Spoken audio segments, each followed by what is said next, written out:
See, Matt will talk to me like that. I said, you'll talk to me. I like it.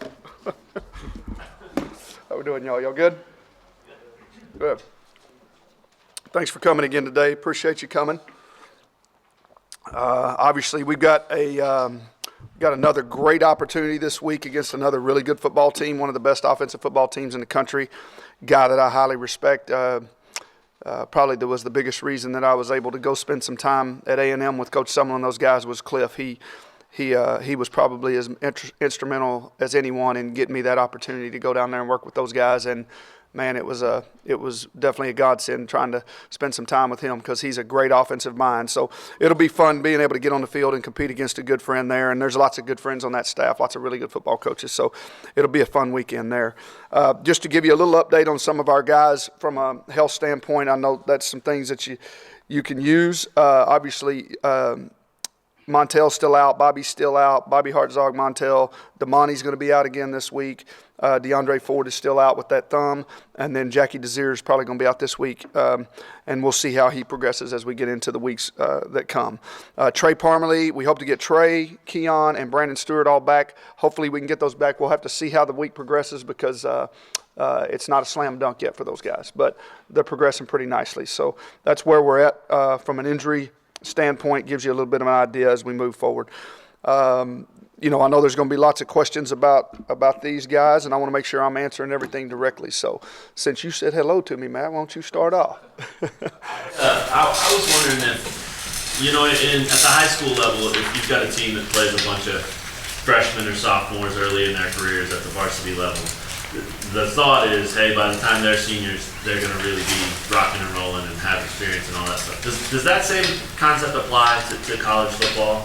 I think it does. I think it does, but it relates to freshmen in college, but sophomores in high school. Particularly where I came from. If you played a lot of sophomores on the varsity and they got a lot of experience, typically those teams were pretty good by the time those kids hit their senior years because you give them something that they can't get. You might actually have a quarterback that has played more than 1 year, maybe even more than two. So a lot of times that gives you some experience that you really can't gain otherwise. Some of the better teams I've ever been around down there, they've had teams that they started a bunch of sophomores. Not as many freshmen down there, but a bunch of sophomores. But collegiately, you do see it, I think, a lot more with freshmen, true freshmen, redshirt freshmen. And I think we're kind of in the middle of that right now. Does it do enough for them physically, too? Obviously, that's the experience and the mental side of it and all that. But physically, does that benefit them too? Or? I think the thing they need for the physical part to come along is time and development. Time in the weight room, time with our strength staff, time for really the good Lord to touch them a little bit and let them grow. They're not all done growing by the time they get here, which, that's good too. So you'll see those guys, a lot of them will make big jumps between their freshman and sophomore years, true freshman and sophomore years, and some of them it's a year later. So, their growth and their strength, their size, their length. I mean, the good news is most of those guys are still growing in some facet, whether it's growing taller or getting wider or getting faster. Some of their development's still ahead of them. The good thing, though, is when they're playing young, they're getting to see the things that they need to see from a schematic standpoint that you just can't give them until you get them out there on that big field. Is Josh Stanford healthy or is it? He's not. Josh has got, and I should have talked about him a little bit. He's got a nagging hamstring injury that's giving him some problems. He'll get healthy and then he'll get right to the edge, and he's just not there. It'll start yanking on him again. He looked a little bit better this morning, so I've got high hopes. I thought every week he was going to be fine, but he hasn't gotten to that point yet. And I'll be honest with you, some of those other guys have actually done a pretty good job. It's one of those deals where guys kind of step in and they continue to get reps. I mean, we got Booker back next week, which certainly helped. So hopefully he can get well pretty quick here so he can start competing to get back in there because we need some depth. What's the story with Booker? I know you guys raved about him, particularly you, all camp. Right. And he certainly looked the part. We could see why he did last week. That's pretty incredible for a guy to be injured and then just come out and make that kind of impact. What do you like about him? Well, I think that when I think of Jeremiah Booker, I think of work ethic. I think of something that almost, I don't know any coach that doesn't love that. When I think of him, I think of a guy that is a tireless worker. When we were talking to his high school coaches and we were recruiting him down there, the thing that they always talk about is how they had several lift times every day for in the summer, and he made it to every single one of them. And that's really how he's been here. I mean, he's a tireless worker. He approaches the game like a pro does. He takes care of his body in the training room, in the weight room. Everybody that has really been around him has talked about him being a pro. And I think that's a testament to him. But he's a talented guy now. He's a big guy, big in stature. I was looking at him yesterday, and he's obvious. I mean, he's a big dude already, but he's got some growing left to do. I mean, I looked at him the other day, and I remember looking at Alan Lazard the other day from Iowa State, who is a great-looking guy. We recruited him at A&M, and man, he just in a short year, he's turned into a man. I mean, and I'm hoping that Booker will turn out like that because he's got a similar build to him. Production-wise, that's yet to be seen. But in terms of the build, he does remind me a little bit of Alan. Yeah, and you've obviously had compliments for Chase too in that regard, comparing him to Mike Evans and that kind of thing. What separates two kids like that? They both have good frames and look like you can see them filling out. What separates the two from one guy kind of exploding on here like Booker did and Chase still coming along? Right. Well, Chase is another great work ethic guy. I mean, he's a guy that got here early, graduated early. I mean, he'll do anything you ask him to do. I think the thing for Chase is he played at a school where he was a little bit more used in a little bit more of a multiple fashion, whereas Book played at a school where he was a wide receiver and he developed. And I know Book's coach. I mean, those guys know what they're talking about when it comes to developing wideouts. Chase's coach is phenomenal because he used him so many different ways, but I think that when it comes to developing as a wideout, much like Mike, his first year was he was a little bit out of sorts until he kind of learned the craft, and he just continued to work to get better. Chase has done the same thing. Some of these things, we have some of these competitions throughout the week where we have these things called Hawk Bowls, and those are great opportunities for those young guys to really stand out. And Chase has been a guy that we're able to utilize his length and throw the ball up to him, and he's done a good job of developing. When the ball was thrown to Booker last week, it seemed like it's like a physical, angry, attacking the football when it gets near him. He snatches it out of the air and looks real physical and intense when he's doing that. Is that just something you have, or is that something you guys and Clint teach the receiver position? You can teach it. I mean, we say all the time, the only way to get better at catching the ball in any different area is to do it a lot. So it's muscle memory. We live on those jugs. If you've been out there, I mean, we have to buy jugs as often as any other team because we live on those jugs and we try to catch 1,000,000 balls. But Book, he's a guy that has that. I mean, he does. He has some aggression in him when it comes to attacking the football. And he has great hand-eye coordination. He controls his body pretty well. There was one ball the other day that he misplayed. I would have loved to have seen him come down with that. But, I mean, he also made a couple of really nice catches on some back shoulders there. And those freshmen, Emmanuel Moore had an opportunity on a back shoulder on a little roundup play down the sideline that you would have loved to have seen him make. But I think he'll get better from that experience. I mean, that was his first touch, I think, in a Division I game the other day. So that was good to get that out of the way so they can move to the next landmark in their career. When you look from upstairs and look at your defense, it just looks tiny. Do you ever brainstorm and think, well, maybe if we move a defensive end to linebacker, move a linebacker to safety, just crazy stuff like that, just to be bigger?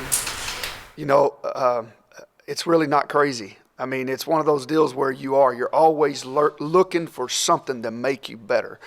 The hard part about it is you got to face the reality too. Bigger is not necessarily better. Sometimes a guy is 2 or 3 inches taller, but his skill set is not as developed yet. And the other kid has a better working knowledge, which allows him to be a little bit more efficient or a lot more efficient out there.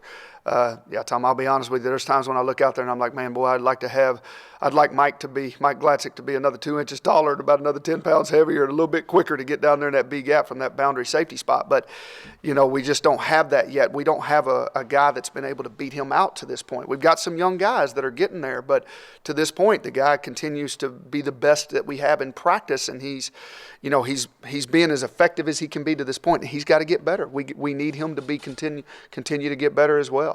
But yeah, I mean, obviously we'd like to be taller, longer, faster, bigger, and stronger. And we're trying to address those things during the season. We're not waiting till the off season. We're doing those things right now in the weight room, in our development. We're trying to develop right now. With even the seniors, we're trying to develop right now to try to make those guys better, make those pieces better. You talk about Jackie being out. Defensive tackle-wise, depth-wise, how many guys are you down to then? Yeah, that hurts us pretty good. You know, we're down to – you're probably looking at 4 deep, but 3 that have played significantly, you know, at that point. So, and the rest of them are not, you know, it's the middle of the season. Not everybody's completely healthy. So it just is what it is. Jackie's got he's got an MCL tear that's going to take a couple of weeks. So, I mean, if he could play, he would, man. He wants to play. He's a tough dude. He just can't do it right now with that tear.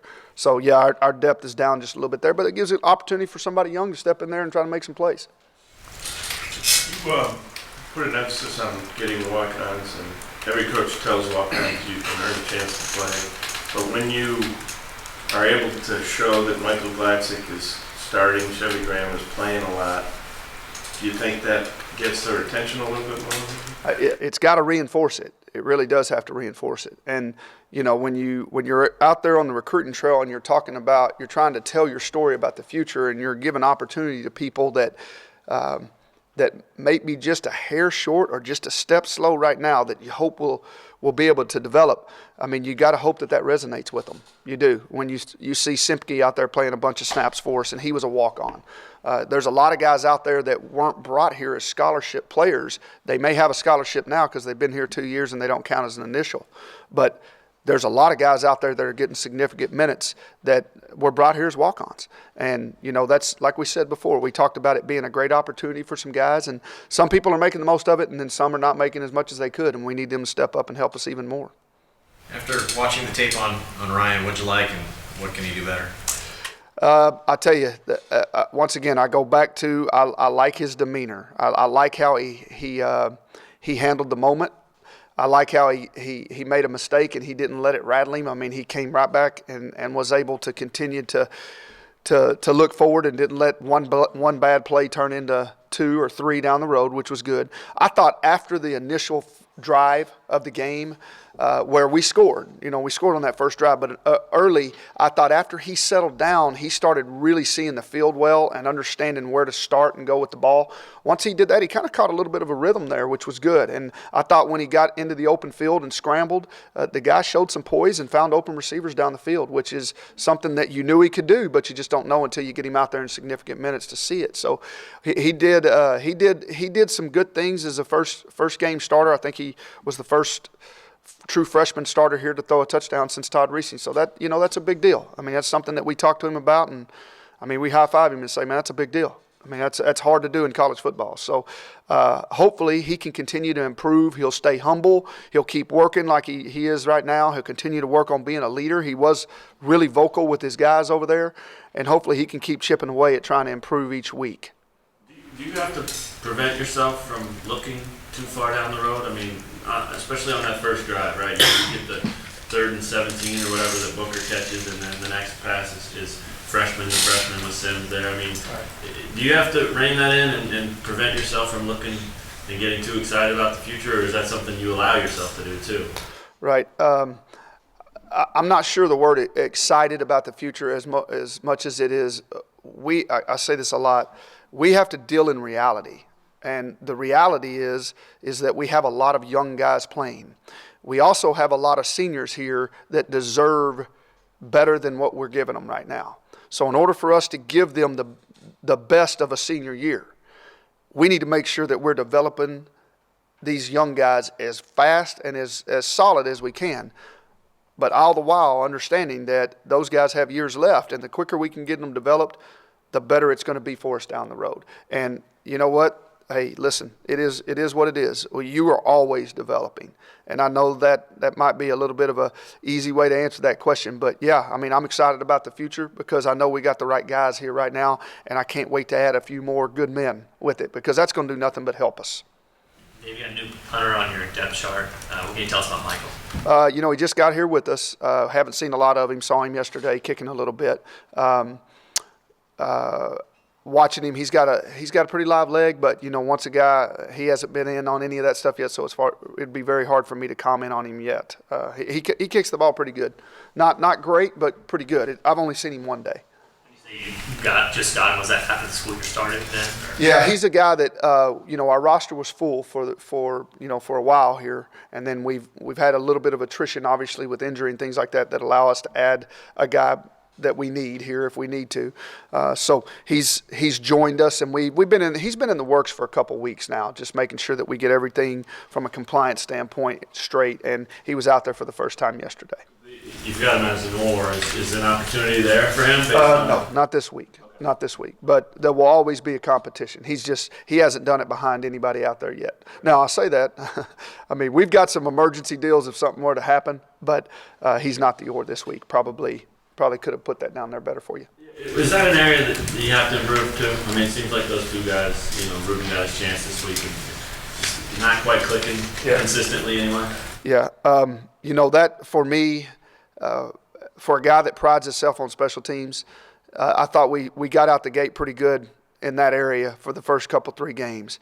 And if I said there was an area of disappointment for me, personally, it's that area. We have not flipped the field from that punt game perspective, and we've got to continue to get better. We put a lot of time into it, and for us to put the amount of time into it and the production that we're getting, I think that says that we as coaches got to look inside. We got to look ourselves in the mirror and say, hey, man, are we doing something wrong? Are we doing something that we got to get better at? Because it's not always, just those players' fault. If it's consistently happening, man, we got to put our pride aside and say, hey, man, what are we doing to make sure we're putting them in the positions that we need to put them in? And believe me, we're turning over every rock, making sure that we put those guys in the best position. They can only do what they can do, and then we got to do the best we can do to try to make them better than what they even are. So we got to get better at that as a staff, myself, Coach Hyman, all the guys on our staff, and then the players as well. I mean, we've got to do a better job of keeping the ball in play, and minimizing those short punts that create shanks. Those are big time momentum swings in games when you see that. So we got to minimize those. That we always talk about controlling the controllables, and I've always felt like that was a controllable, and we haven't controlled that one. And that one right there is sticking in my side right now. With Chevy, we mentioned him a little bit. What have you seen from him emerging the last few weeks? I think. Well, I mean, he's a guy that's been pressed into playing time. He's gotten his opportunity.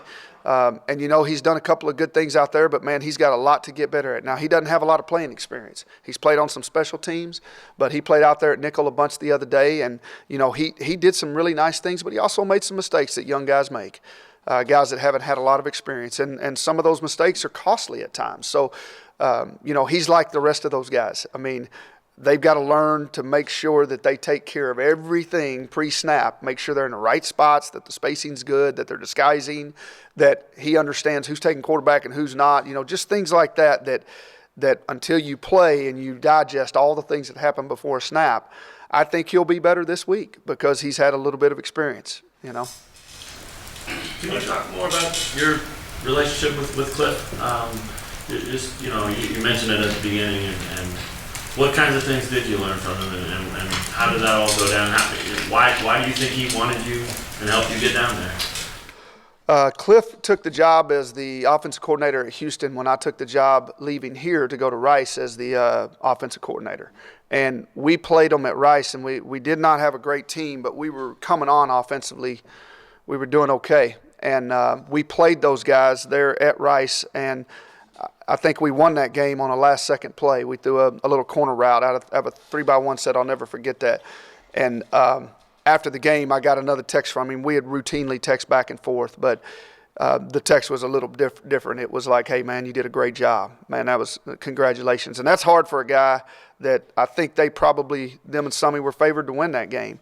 And we were able to come away with that victory. So he's that type of a humble guy, man. I'm going to tell you this, there's so many things. I mean, he's such a good-looking dude. That's kind of something that people talk about all the time. But, man, if you knew this guy, I don't know if I know 5 humans better than Cliff Kingsbury. I really don't.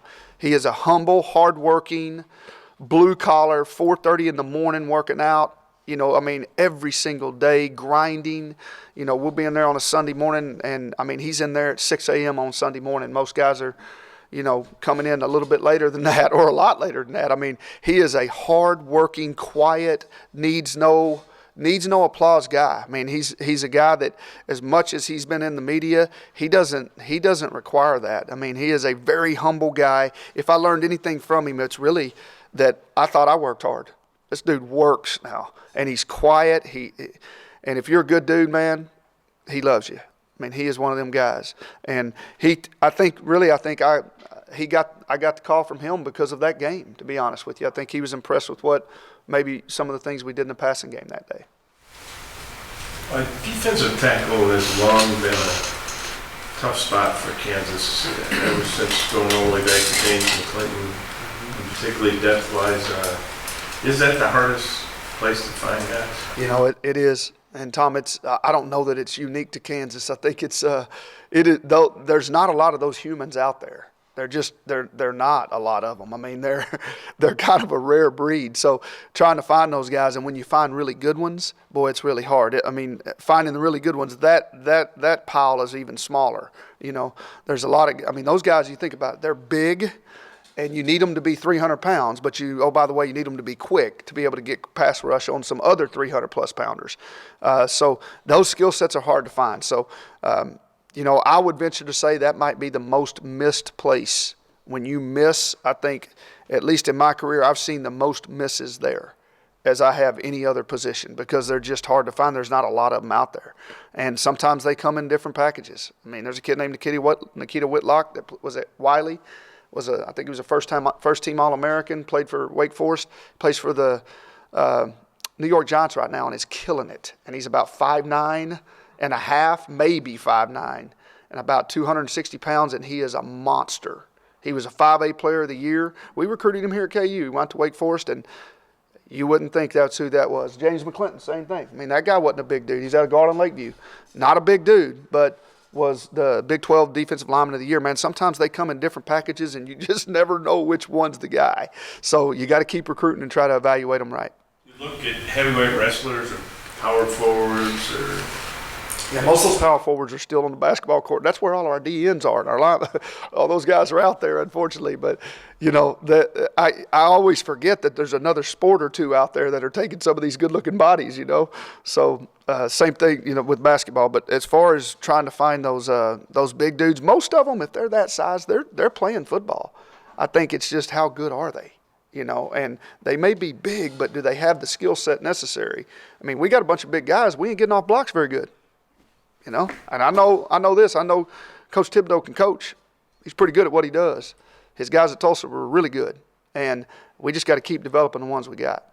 You have a guy like Keon Kenner who's able to contribute early on, but now his body is not allowing him to have that same type of contribution. What kind of headspace is he in? Yeah, I mean, that's a good question. It's one of those deals where, you know, everybody's banged up at this time of year, and he's exactly like those guys. I mean, it's one of those deals where I'm sure it works on you a little bit, but this is his first year of true Division I football. So I think for him and a number of other guys, you got to learn that, hey, very few people are playing at 100%. So we got to learn to play at less than 100% and play at a high level. And we need him to continue to do that. You know, he tried to go. He is a tough guy. I mean, I do not doubt anything in that, but we need him to get himself back mentally where he needs to be to get back out on the field and help us. And I think this week will be good for him to try to get him back to that position. Is there any way that playing Tech after playing Baylor will benefit your team, especially defensively? I mean, yeah, definitely. I think formationally and what they do, it'll definitely help us. They're very different in terms of how they attack people. Don't be fooled by those formations. Those plays are very, very different. But in terms of the spacing and understanding disguising and things like that, I think it'll be. I mean, just watching practice or walk through this morning, I could already see a lot more retention that will be helpful this week, I think, as we move forward. Now they're good now. I mean, as you guys know, they got the leading passing offense in the country. They got some of the most explosive guys that play Division I football. Jakeem Grant, You know, I recruited this dude out of Mesquite Horn. I mean, this guy can fly now. He can really run. He scored 4 touchdowns in 4 different ways, I think, this year. He's a talented guy. You know, their quarterback, Mahomes, I think I said it the other day, his dad is an unbelievable athlete, professional athlete. Coach Sumlin knew him back when we were at A&M, and man, this guy, he can extend plays like you wouldn't believe. Where Seth Russell sat in there and just threw it, this guy can get out of that pocket a lot. And boy, man, I mean, I'm sure you guys saw some of the plays. I mean, he had a couple of scramble throws he threw against Baylor that were like, oh my goodness, how did he do that? I mean, he reminds me a little bit of Johnny in regard to the escapability that he has. You know, for sure. You know, defensively, David Gibbs, those guys do a great job. I mean, I highly respect David Gibbs. He does a great job. He's a former Kansas guy. He used to coach here a long time ago, but his defenses are known for making people turn the football over. You know, in Houston 2 years ago, they led the country.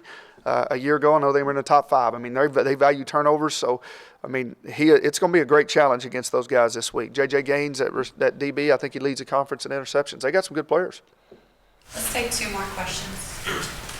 Hey, go tell us, how was Taylor feeling after taking some snaps for the first time in a long time? Man, he's feeling really good. You know, I saw a stat the other day. Katie and I were talking. I think he played his first game in 765 days. So that's pretty interesting that it took that long for him to get back on the field. He's healthy. He feels good, which is great. I think he had a career high 19 carries in that game, which was good. You know, once he got his sea legs under him a little bit, so to speak, man, he started rolling pretty good. And I can see some confidence in his eyes right now, and I definitely can see him having an impact on our offense. It's good to have him back out there. When you have guys on your team, whether it's seniors, whether it's freshmen who reach those first milestones, what type of spark do you see in them in the practices that come after that they want more of that feeling? Right. You know, most of them you do see that. Ryan Willis he's one that you absolutely see. I said it before, he loves football. He loves being out there. So it's fun seeing him do that. It was fun seeing Jeremiah Booker come off after that first catch, and he's running off and his eyes are big, like, you know, just really big eyes. And I was like, man, you got your first Division I catch, man.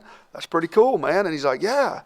And he just walked away. So he was like, I'm ready to go now. You know, Emmanuel Moore, nobody really talks about him, but he made a nice catch over there on an out route, and same thing. He came to the sideline, and, you know, I said, hey, bro, you just made your first Division I catch. And he was like, yeah, I did. Yeah, that's right. You know, so you got a lot of young guys out there. You get some funny responses at times, but it's good to see. I mean, that's fun, man. I remember my first catch, I mean, in collegiate football. I mean, I remember that. That's a big deal. It's a real big deal.